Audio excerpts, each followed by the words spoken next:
pour la première question, est-ce que vous pouvez nous décrire un petit peu votre parcours professionnel et ce qui vous a motivé à vous lancer vraiment dans le développement d'applications de jeux pour smartphone et comment est né The Talkie? Oui, mon parcours professionnel, c'est un peu compliqué. J'ai eu pendant une dizaine d'années une compagnie de design Internet Mhm. où, dans le fond, je faisais des designs, des logos, des animations.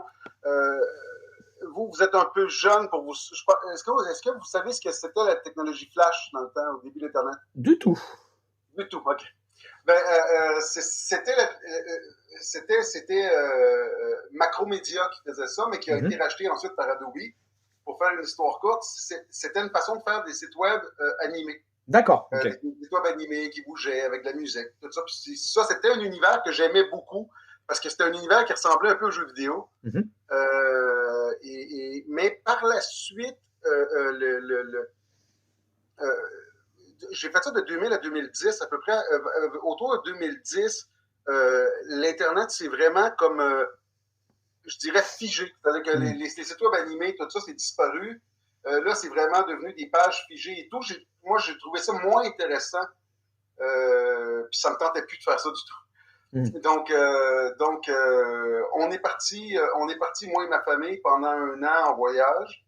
Puis à mon retour, j'ai ouvert une galerie d'art à Montréal. Mhm.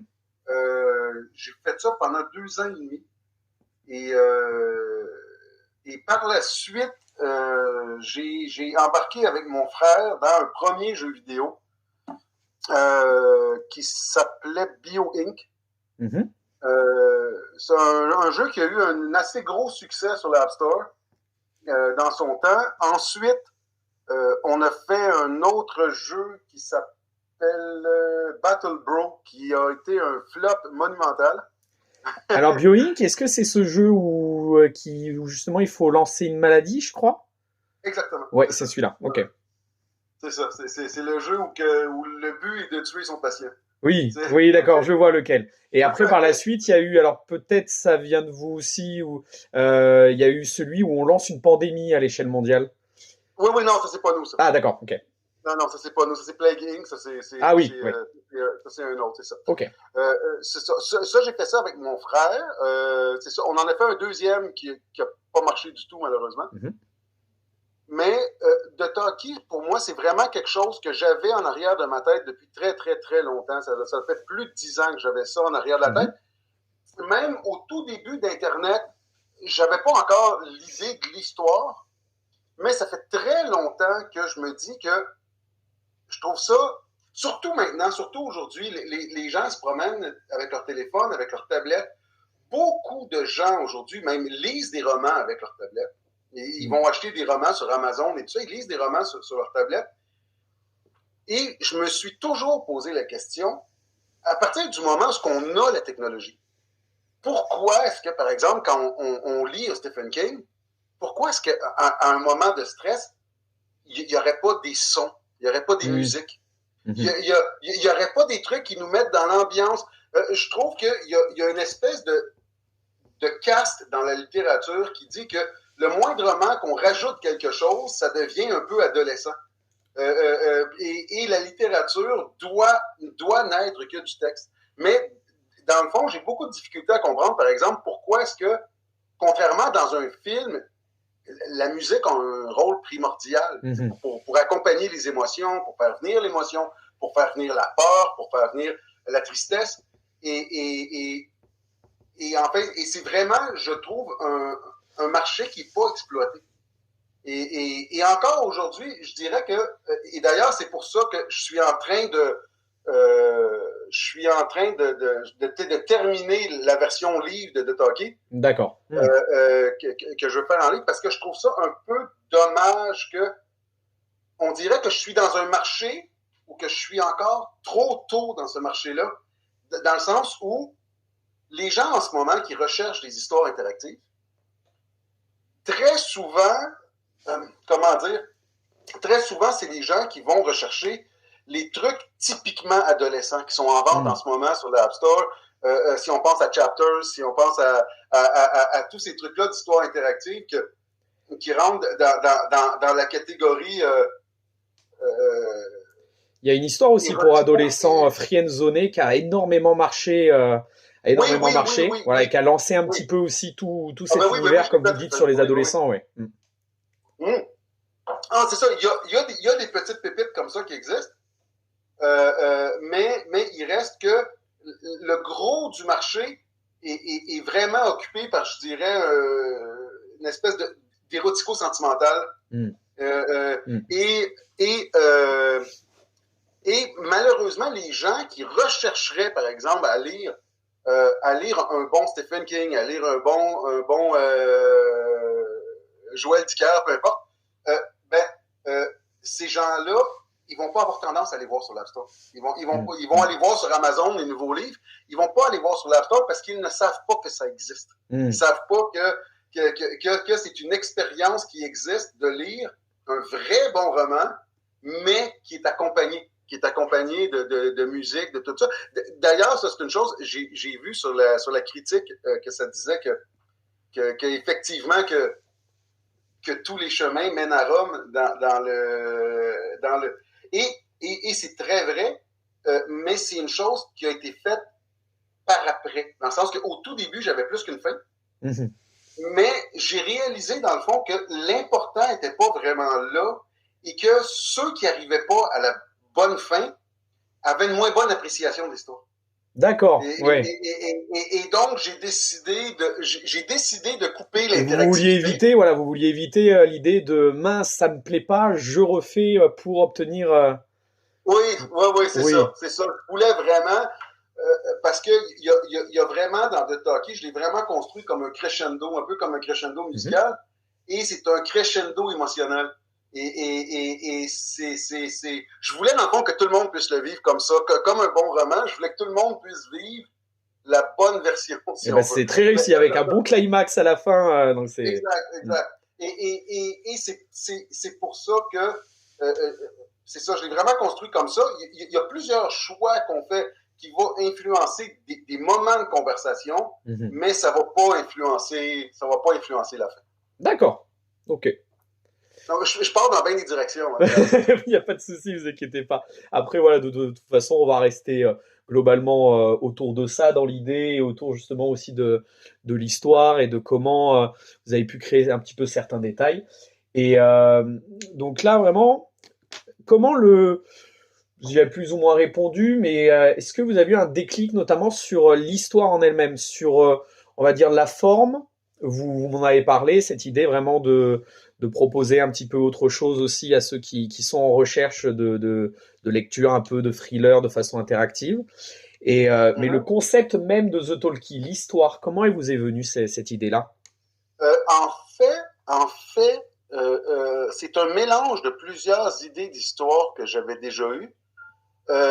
Mais The Talkie, OK, c'est que dans le fond, j'ai regardé justement les premiers intéressants qui s'est fait sur le store, comme par exemple Friendzone et tous ces jeux-là. Donc, j'aimais beaucoup l'idée justement d'un format conversationnel, tu sais, un petit peu comme un chat, mais je voulais sortir un peu du cliché du téléphone ou du chat. Parce que je trouvais que là, il y en avait beaucoup qui sortaient. Ça revient beaucoup, oui. Où c'était beaucoup des trouver le téléphone, trouver et beaucoup comme dans le conversationnel chat, je voulais rajouter quelque chose d'un peu plus mystérieux, d'un petit peu plus je dirais presque poétique, qu'un chat, mais tout en gardant un format conversationnel comme un chat, et c'est là que j'ai eu l'idée d'un talkie. Ou que je me suis dit, dans le fond, un talkie, c'est un objet un peu mythique. C'est un objet qui est, moi, je trouve presque poétique. Et en même temps, ça me permettait d'avoir un genre de format Messenger, un genre de format de conversationnel comme ça. D'accord. Et puis aussi, c'est que ça me permettait aussi de pouvoir faire plusieurs épisodes avec comme élément central un walkie-talkie. Parce que l'élément central d'un walkie-talkie, ça peut être tellement de choses Mhm. qu'au bout du compte, de Talkie 2, de Talkie 3 pourraient être, vont être des histoires totalement différentes, Oui, tout à fait, mais en même avec temps, le même cœur un petit peu. avec un point commun qui Ouais, est un walkie-talkie. tout à fait. Ok, eh ben, écoutez, on va parler là un petit peu plus précisément de The Talkie et de surtout l'histoire. Alors moi, quelque Mhm, chose qui m'a frappé à titre personnel dans The Talkie, c'est l'utilisation un petit peu des citations. mhm, Et vous citez notamment Maxime Chatham qui dit la machine à voyager dans le temps existe, c'est la magie, et la magie existe bien dans les mots. Est-ce mhm. que, alors ça ouvre un petit peu aussi le champ des possibles sur les autres citations, comment vous avez puisé un petit peu ces inspirations-là pour guider votre histoire grâce à ces citations? En fait, c'est des citations que j'ai ramassées. Je suis un peu un. J'adore les belles phrases et les belles citations. Mhm, Et j'ai même j'ai un petit carnet à la maison où que euh, je note toujours quand je vois dans un livre quelque chose, une belle phrase, un beau, une belle tournure d'esprit, un beau. Pa- parfois c'est pour les citer. Parfois c'est juste une belle tournure, par exemple une belle tournure euh, pour parler d'une température mhm. euh, ou d'un événement ou de quoi que ce soit, ben à ce moment-là, je vais les noter pour les voler. C'est-à-dire que pour m'en servir dans le contexte de mon histoire. Mais en fait, c'est quelque chose que je fais depuis très longtemps. Mhm. De, me, de prendre note des bons mots d'esprit ou des bonnes réflexions. Oui, puis c'est pas mal Euh, de les avoir placés au début parce que ça permet justement de rentrer encore un peu plus dans l'histoire et de se laisser porter par ce qui se passe et c'est un petit détail créatif qui est super intéressant. Ouais. ah ben merci. Eh ben écoutez, oui, très bien. Euh, Jacob King. Mm-hmm. Donc, on comprend à travers The Talkie que c'est une inspiration un petit peu de Stephen King. Est-ce que Mm-hmm. vous le voyez comme ça? Est-ce que c'est une coïncidence? Est-ce que c'est un vrai choix, un vrai fondement? Comment vous l'expliquez? Ben, euh, oui, il y a définitivement de l'inspiration de Stephen King. Euh, c'est pas très original, mais j'aime beaucoup Stephen King. Et, et, euh, non, je trouvais simplement que c'était une façon un peu personnelle et amusante d'emmener le personnage. Mhm, Euh, mais au niveau de mes inspirations, je dirais pas que mon inspiration première pour The Talkie, ça a été Stephen King. Je dirais que mon inspiration première pour The Talkie, ça serait plus la quatrième dimension. d'accord. La quatrième dimension, le show, je pense que c'est 1954 ou 1956. J'ai dû regarder tous les épisodes de la quatrième dimension une dizaine de fois. C'est ma série fétiche. J'adore la quatrième dimension. Et le fait que ça soit vieux et en noir et blanc, je trouve que ça fait juste rajouter à l'atmosphère. Hmm. Mais j'ai toujours adoré les j'ai toujours adoré les mondes de mystère. Hmm. C'était les mystères. Et j'adore les mondes de mystère et j'adore les bons twists. Et c'est pour ça au niveau du monde, de la façon de créer le monde, j'adore Stephen King. Par contre, au niveau de ce que j'appellerais les cliffhangers, les Hmm. finales, Stephen King, pour moi, c'est pas un as là-dedans.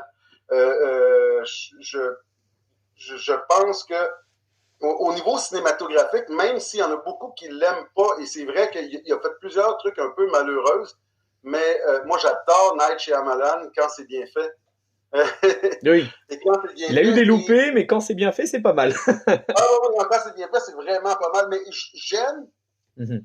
j'aime pas toujours ses films, mais j'aime toujours ce qu'il essaie de faire. Hmm. Parce que c'est très semblable à ce que j'essaie de faire, dans le sens que j'essaie vraiment de créer je trouve qu'il n'y a rien de plus satisfaisant qu'un cliffhanger satisfaisant. Oui, Un, un, quand, l'idée de quand, surprise, ouais. Vous comprenez le mot cliffhanger? Oui, oui, oui. Ok, non, Une parce que espèce une montée finale un petit peu en pression avec quelque chose qui nous surprend, quoi. oui, oui, c'est ça, exactement. Oui, oui. Bah oui, M. Night Shyamalan, il est professionnel là-dedans. Il en loupe Ouais, ouais, certains et des ouais, mais fois. des fois, il essaie un petit peu trop fort. Des fois, il Hmm. essaie un petit peu trop fort de le faire. Quand ça se prête pas nécessairement, je dirais que c'est peut-être son défaut. C'est qu'il essaie de faire des cliffhangers parfois quand de toute évidence, au tout début, il a pas complètement pensé à son truc. Hmm. Puis, mais je dirais que et c'est là qu'on voit vraiment la différence de travail entre les différents auteurs. Comme par exemple, Hmm. Stephen King, lui, j'ai vu en entrevue qu'il se laisse porter par l'histoire. C'est-à-dire que lui, il commence l'histoire et très souvent, il ne sait pas comment il va terminer. Moi, c'est pas du tout comme ça que je fonctionne. Et je pense que le genre de livre comme The Talkie, c'est impossible à faire si on ne sait pas comment ça va finir. On ne Tout à peut pas le fait. commencer en se On disant, sait pas comment le tourner on ensuite, verra ouais. après. Mais par contre, le fait de ne pas savoir comment ça finit, comment ça va finir, par contre, ça amène une beaucoup plus grande liberté narrative et de beaucoup plus grands détours narratifs euh, qui est vraiment pas une mauvaise façon de faire. Là. Je ne vais pas dire que Stephen King ne fait pas bien. Mais en fait, mais moi, j'aime ça vraiment construire mon histoire un peu comme une partition musicale, vraiment. Puis moi, je suis très, très, très musical. Fait que les musiques qui sont en The Talkie, je les ai écoutées tout le long en l'écrivant. Et c'est vraiment. Moi, je trouve ça extrêmement important. D'ailleurs, c'est probablement pour ça que ça m'a toujours un peu frustré, justement, qu'il n'y ait pas de livre avec des musiques, avec des sons, avec des trucs, parce que je trouve que ça emballe tellement bien l'émotion. Tout à fait. Ça Ouais. emballe tellement bien un moment, que ce soit un moment de peur, un moment de tristesse, un moment de. Et il y a comme une belle façon d'emballer l'émotion qui est absente du livre, et c'est tout à fait correct qu'elle soit absente du livre. Mais pourquoi ça n'existe pas? Maintenant qu'on a les technologies, Tout à pourquoi est-ce fait. que ça Maintenant n'existe qu'on pas peut le plus? faire, ouais. Ben, je dirais que moi, ça me fait beaucoup penser, comme il y a une quinzaine d'années, moi, j'étais inscrit à un site web pour aveugles, avec, avec des histoires audio. Puis il faisait des histoires en audio pour les aveugles. Parce que à cette époque-là, c'était juste pour les aveugles.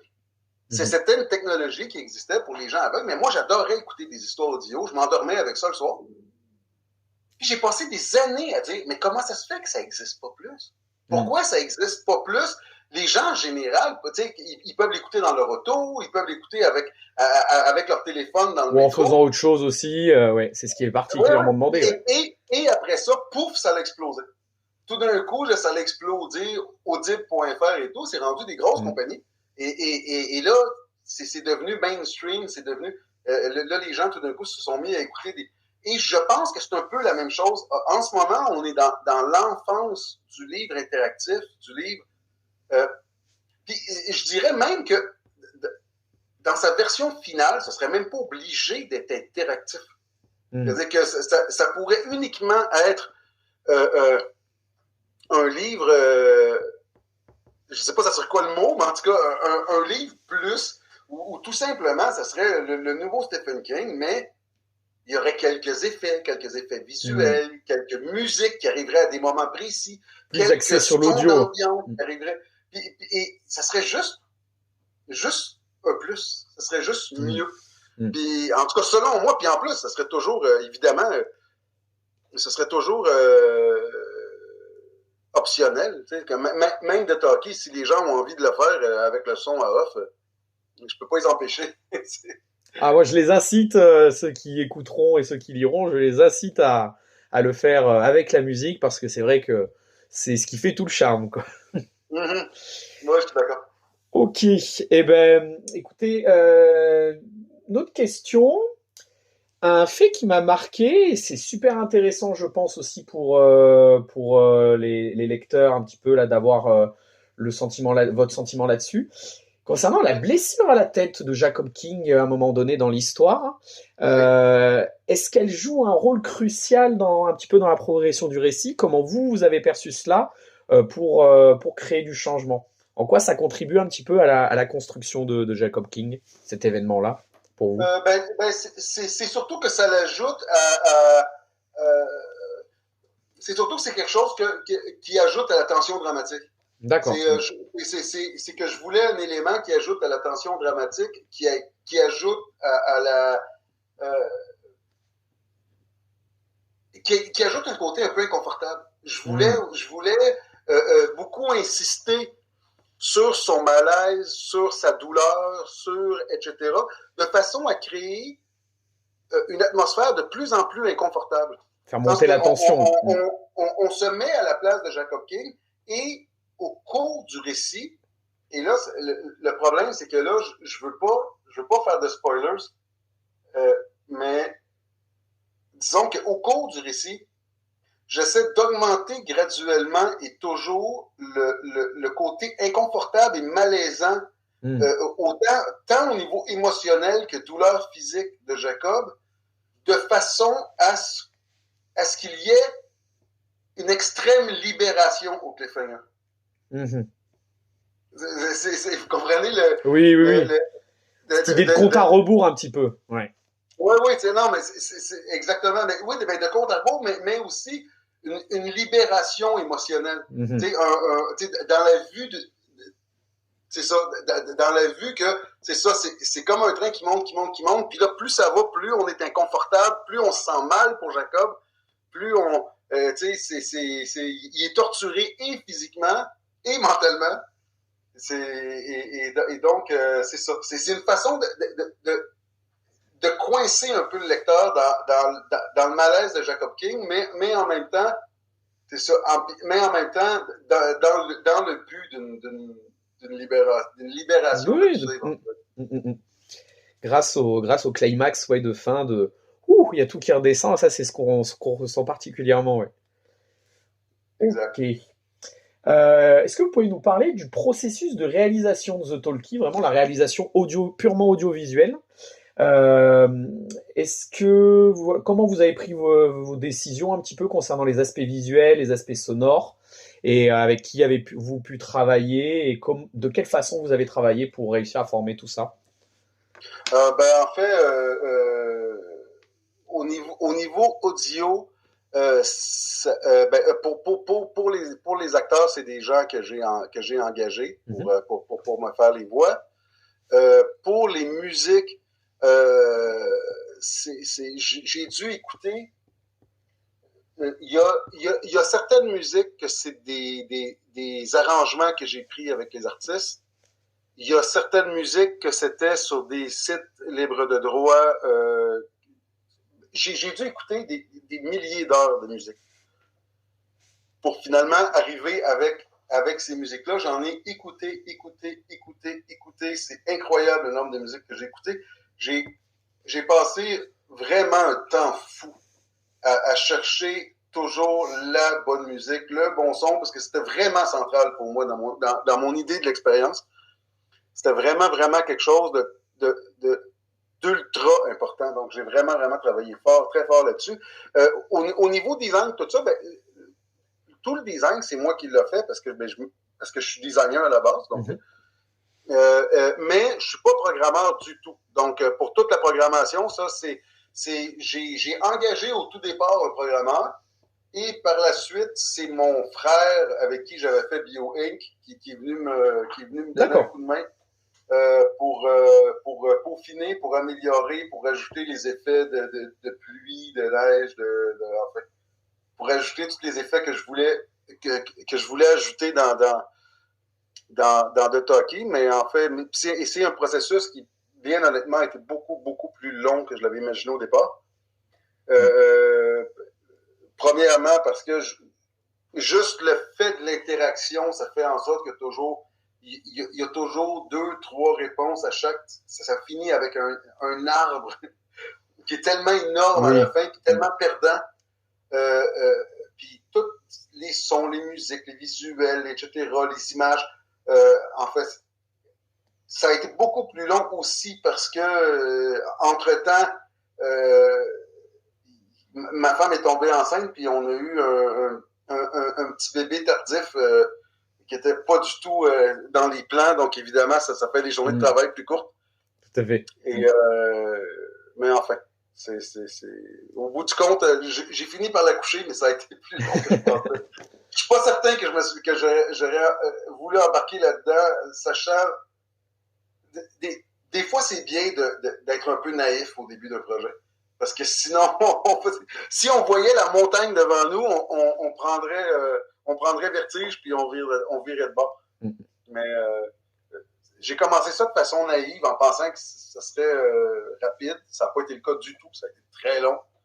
Mais je suis très content du résultat. D'accord.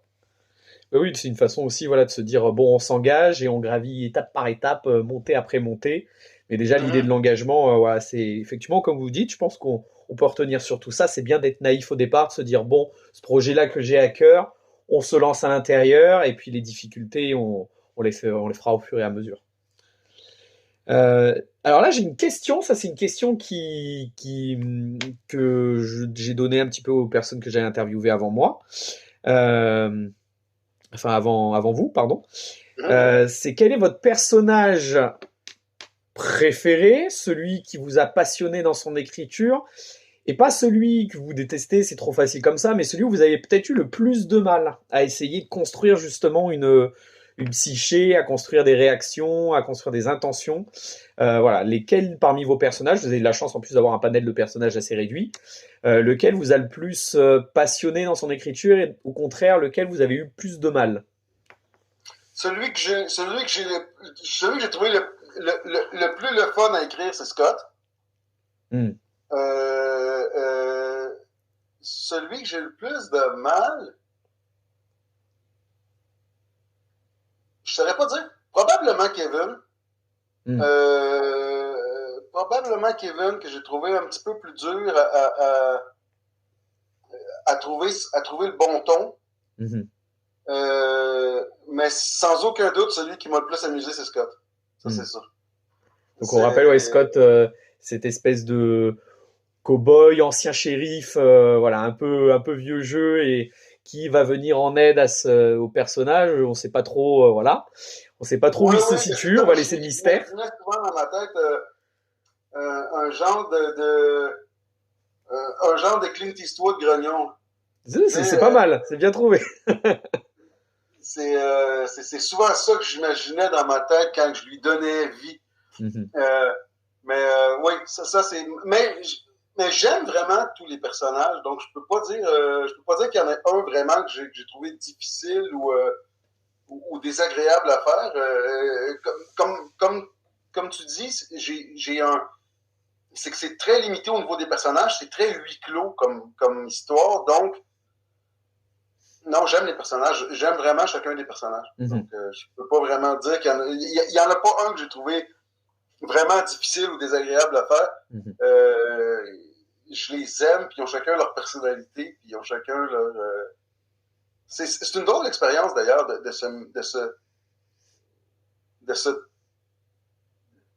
transposer l'esprit, si on veut, dans l'esprit de quelqu'un d'autre, puis en se demandant comment est-ce que cette personne-là répondrait à telle question, à telle chose, à tel événement de la vie, etc.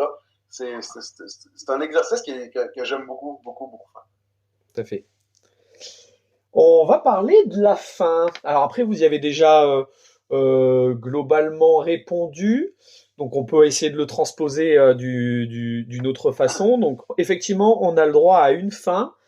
Il n'y a pas d'idée de fin alternative. Est-ce que vous, c'est un concept que vous souhaitez garder vraiment pour les prochains projets ou non, ou vous aimez bien voilà, cette idée, comme pour The Talkie, de on monte et on retombe, on propose quelque chose qui essaie de convenir à tous? Non, de Talkie 2, il va y avoir plus qu'une fin. D'accord. Mais le problème, c'est que vraiment de Talkie 1, je l'ai construit comme un roman avant de le construire comme une expérience interactive. Oui, d'où l'idée que vous sortez le roman un petit peu après, oui. Et c'est ce qui a fait qu'après, je trouvais les autres fins non satisfaisantes parce que c'est vraiment cette fin-là c'est vraiment cette fin-là qui fonctionne avec l'harmonie narrative de ce qui précède. De Talkie 2, j'y ai pensé avec l'expérience que j'ai eue de Talkie 1. Là, j'y ai plus pensé avec des branches narratives plus diversifiées. Et là, je suis pas encore certain. Il va y avoir entre 2 et 4 fins. D'accord. Mais je suis pas encore certain de la fin 3 et de la fin 4 si ils vont être mis ou que finalement, si je vais m'en débarrasser à la dernière minute, je suis pas sûr encore. Parce que c'est que ça va dépendre aussi des retours. Parce que pour moi, ce qui est vraiment important, c'est que peu importe la fin, c'est que ce soit vraiment une expérience agréable et satisfaisante pour les gens. Que ce soit une expérience comme lire un bon roman, puis que les gens aient pas l'impression. Moi, je veux pas d'histoire que les gens arrivent sur la mauvaise fin puis qu'ils tombent sur un game over plate au bout. Oui.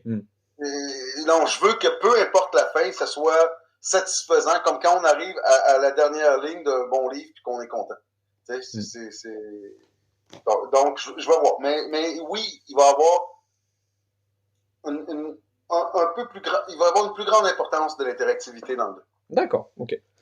Et est-ce que vous avez une idée un petit peu pour ceux qui attendent, comme moi, hein, je vais mettre de côté un petit peu mon impartialité, qui attendent avec impatience The Talkie 2, est-ce que vous avez une date de sortie à peu près indicative ou pas encore? Malheureusement pas. Je veux pas donner de date parce qu'à ce moment-là, ça me met de la pression. Oui, ça crée une attente, oui. Oui, c'est ça. Je veux pas donner une date qui va décevoir les gens. Je veux plutôt surprendre agréablement les gens en disant tata, voilà, c'est là. Mais je vais le dire quand il va être presque prêt. Mais il est très, très avancé, mais il est pas encore. Je sais jamais combien de temps va prendre combien de temps va prendre les étapes de terminer à trouver les bonnes musiques, les bonnes affaires. Enfin, l'emballage du tout, des fois, c'est plus long qu'on pense. Donc, oui, puis c'est pas mal de prendre son temps. Non, mais j'ai pas de date, mais ça s'en vient. Il y a aussi le fait que ça l'a aussi retardé parce que j'ai fait aussi en même temps la version roman de The Talkie.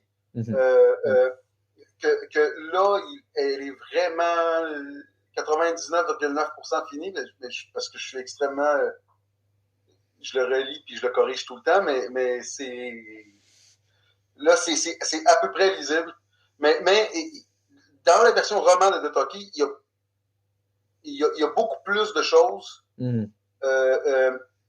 beaucoup plus de dialogue et beaucoup plus enfin, pour ceux qui sont intéressés par l'histoire, il y a des éléments et des éléments même de compréhension du mystère qu'il n'y a pas dans le jeu, mais qui sont là dans le livre. D'accord. Ok. Bon, bah, très bien, ça donnera envie, je pense, de l'obtenir. Et en guise voilà, de dernière question, de petite conclusion, on sort complètement de The Talkie et de The Talkie 2. Est-ce que vous avez d'autres projets, d'autres idées de jeux? Et qu'est-ce que vous souhaitez faire voilà, dans le futur? Est-ce que vous allez vous centrer un petit peu sur les histoires narratives ou vous pouvez un petit peu aussi voir d'autres projets? Ben, à vrai dire, moi, ce dont je suis sûr, c'est que j'ai envie de continuer à écrire des histoires et donc et c'est drôle, c'est drôle parfois comment la vie prend des détours, parce que dans le fond, moi, mon grand rêve dans la vie adolescent, c'était d'être écrivain. Et ma vie a pris énormément de détours avant de m'y ramener. mais c'était vraiment, vraiment ce que je voulais faire quand j'étais jeune, que j'ai voulu faire longtemps. Puis, ben, comme énormément de gens, hein, là, on a eu nos enfants, puis là, parce que moi aujourd'hui, j'ai une fille de 20 ans, une fille de 18 et un petit gars de 3 ans. Donc, c'est tout avec la même femme. C'est vraiment juste parce que, enfin, Le dernier, c'est un accident, mais c'est un accident formidable. Mais c'est ça. C'est la vie qui nous a joué un tour. Mais c'est ça. J'ai mis à plus tard, puis à plus tard, puis à plus tard. Mais là, c'est vraiment ce que j'ai envie de faire, c'est de continuer à écrire. La forme que ça va prendre ultimement, dans le fond, j'en sais rien. Si au bout du compte, je me rends compte que le marché du livre répond mieux, ben, je vais plus me diriger vers le livre, tout simplement. Je préférerais le livre interactif, mais en fait, je dis ça, mais même pas tant que ça. Dans le fond, j'adore les deux. J'ai pas tant de préférence. J'aime. C'est difficile pour moi de répondre à la question parce que dans le fond, ça dépend vraiment de la réponse, de la demande, dans le fond, de ce qui marche et de ce qui marche pas. Donc, je peux pas répondre à l'avance, mais c'est sûr que. Puis oui, là, j'ai d'ailleurs une excellente idée de roman que j'ai commencé aussi à pondre, mais malheureusement, je vois pas comment je pourrais faire ça en livre interactif. Ça serait vraiment juste un livre. D'accord. Parce que mais encore une fois, un autre truc un peu à la Night Shyamalan avec une fin qu'on s'attend pas. Mais enfin, je suis dans la narration je suis dans l'histoire pour y rester. Les formes que ça va prendre dans le futur, c'est une chose à la fois. Pour l'instant, de Talkie 2, pour l'instant, de Talkie 1 en roman, la suite. La suite, on verra. Oui, c'est pas mal. Eh ben, écoutez, merci beaucoup en tout cas, voilà, pour avoir répondu à cette interview, et j'espère que ça donnera bien envie à nos lecteurs, nous de Geeksland, à se lancer sur The Talkie. Et puis moi, en tout cas, voilà, à titre personnel, je continuerai de suivre votre travail, que ce soit et The Talkie en livre et The Talkie 2. Et puis, concernant la sortie de cette interview, que ce soit en audio et que ce soit en écrit, là, je vous tiendrai au courant par message. Je vous dirai quand tout ça sortira. Mais en tout cas, voilà, je vous remercie beaucoup de votre temps et puis pour la richesse aussi de cette interview qui, je pense, peut parler à pas mal de monde. Merci beaucoup. Merci à vous. Je vous souhaite une très bonne soirée, puis je vous dis à bientôt. Nous, il est juste midi. Oui, c'est juste midi, oui, tout à fait. C'est la soirée pour moi, par contre. Très bien. Je vous souhaite une bonne journée. Merci beaucoup. Merci beaucoup. Merci. Bonne Au revoir. soirée. Bye bye.